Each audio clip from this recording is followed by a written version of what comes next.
Hello everyone, welcome back to my channel. Parotta ಮಾಡಬೇಕು ಅಂತಂದರೆ ಹಿಟ್ಟು ಕಲಸಿಡಬೇಕು, ನಾದಬೇಕು, ಅದನ್ನ ಲೇಯರಾಗಿ ಒಸಿಬೇಕು. ಈ ರೀತಿ ತುಂಬ ಸ್ಟೆಪ್ಸ್ ಇರುತ್ತೆ.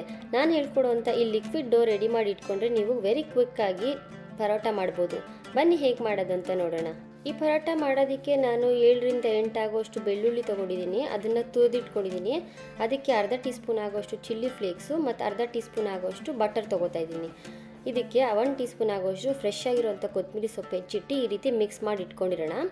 ಬೆಣ್ಣೆ ಮಾತ್ರ ರೂಮ್ ಟೆಂಪ್ರೇಚರಲ್ಲಿರಲಿ, ತುಂಬ ಗಟ್ಟಿ ಇರಬಾರ್ದು.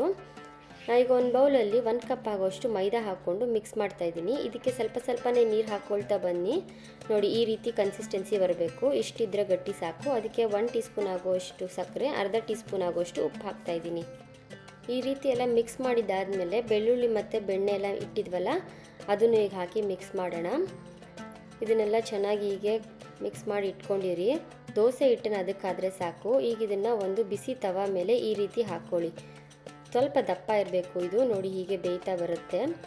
ಈಗ ಎರಡೂ ಕಡೆನೂ ಹೀಗೆ ಬೇಯಿಸ್ಕೊಳ್ತಾ ಬನ್ನಿ.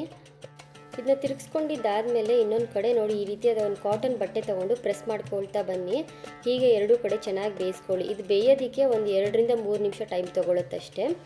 ಅದು ಹಾಗೆ ಬರುತ್ತೆ ನೋಡಿ, ಉಬ್ಬಿ ಬರುತ್ತೆ. ನೋಡಿ, ರೆಡಿಯಾಗಿದೆ ಈಗ ಗಾರ್ಲಿಕ್ ಪರಾಟ. ತುಂಬ ಕ್ವಿಕ್ಕಾಗಿ ಮಾಡ್ಬೋದಂಥ ರೆಸಿಪಿ ಇದು. ಏನೇ ಹಿಟ್ಟು ಕಲಸೋದೆಲ್ಲ ಬೇಕಾಗಿಲ್ಲ. ಈ ರೀತಿ ಲಿಕ್ವಿಡ್ ರೆಡಿ ಮಾಡಿ ಇಟ್ಕೊಂಡಿದ್ರೇ ಸಾಕು. ನೀವು ಒಂದ್ಸತಿ ಈ ರೆಸಿಪಿನ ಟ್ರೈ ಮಾಡಿ. ತುಂಬ ಸುಲಭ. ಇಷ್ಟ ಆದರೆ ಲೈಕ್ ಮಾಡಿ, ಶೇರ್ ಮಾಡಿ, ನನ್ನ ಚಾನಲ್ನ ಸಬ್ಸ್ಕ್ರೈಬ್ ಮಾಡ್ಕೊಳ್ಳಿ. Thank you.